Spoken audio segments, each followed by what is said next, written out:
Auditor குருமூர்த்தியுடன் ஆலோசனையை முடித்துவிட்டு அமித்ஷா கிண்டி புறப்பட்டிருக்கிறார். அந்த அண்மை செய்தியை பார்க்கிறோம். கிண்டி கிராண்ட் சோழா ஹோட்டலில் சற்று நேரத்தில் அவர் செய்தியாளர்களை சந்திக்கவிருப்பதாகவும் தகவல்கள் கிடைக்கப்பெற்றிருக்கின்றன.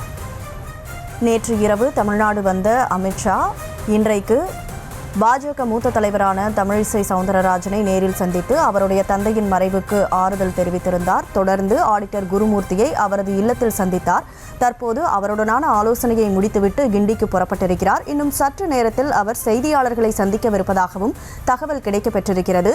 இதுகுறித்த முழு விவரங்களோடு செய்தியாளர் பாரி கார்த்திக் இணைப்பில் இருக்கிறார். பாரி கார்த்திக், வணக்கம். முழு விவரங்களை பதிவு செய்யலாம்.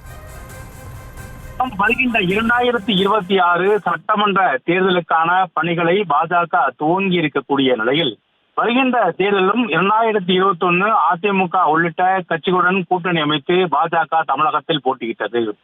இந்நிலையில் வருகின்ற சட்டமன்ற தேர்தலிலும் அதே அதிமுகவுடன் கூட்டணி இருக்கும் என்று எதிர்பார்க்கப்பட்ட நிலையில் இந்த ஆலோசனை கூட்டமானது நடைபெற்றது. குறிப்பாக இன்று காலை சென்னை இதிலிருந்து பல்வேறு நிகழ்ச்சியில் கலந்து கொண்டு தற்போது மயிலாப்பூர் இருக்கக்கூடிய ஆடிட்டர் குருமூர்த்தி அவர்கள் இல்லத்திற்கு உள்துறை அமைச்சர் அமித்ஷா வந்திருந்தார். கிட்டத்தட்ட 1 மணி நேரம் 50 நிமிடம் இந்த ஆலோசனையானது நடைபெற்றது.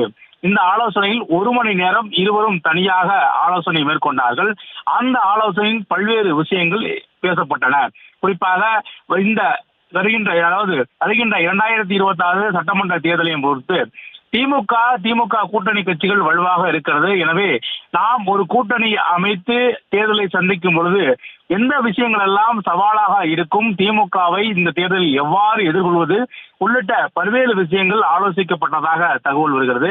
அது மட்டுமல்லாமல் அதிமுக கூட்டணியோடு இந்த கூட்டணி அமைத்து நாம் நிற்கும் பொழுது பல்வேறு சாதக பாதக விஷயங்களையும் இந்த கூட்டத்தில் ஆலோசனை மேற்கொண்டதாக தெரிகிறது.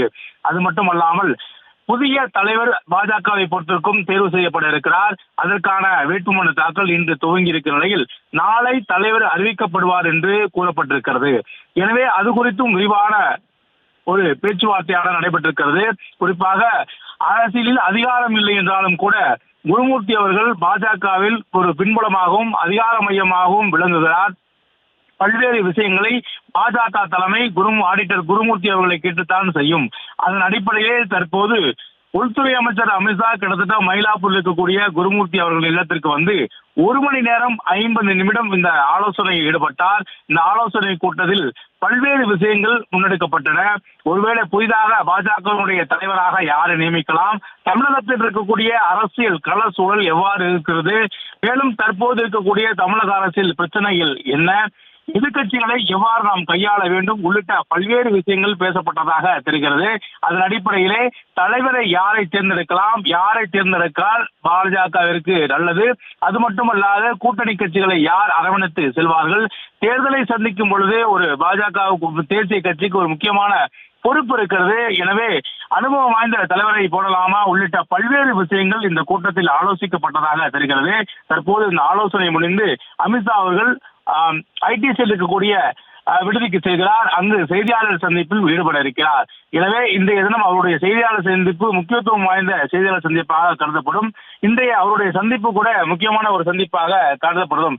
காரணம், வருகின்ற 2026 தேர்தலில் அதிமுகவுடன் பயணிக்கும் என்று பாஜக எதிர்பார்க்கப்பட்ட நிலையில் அத்தகைய கூட்டணி அமைந்தால் இருக்கக்கூடிய சாதக பாதகங்கள் குறித்து இந்த விரிவாக கிட்டத்தட்ட 1 மணி நேரம் 50 நிமிடம் ஆடிட்டர் குருமூர்த்தியுடன் விரிவாக விவாதிக்கப்பட்டது என்று தெரிகிறது.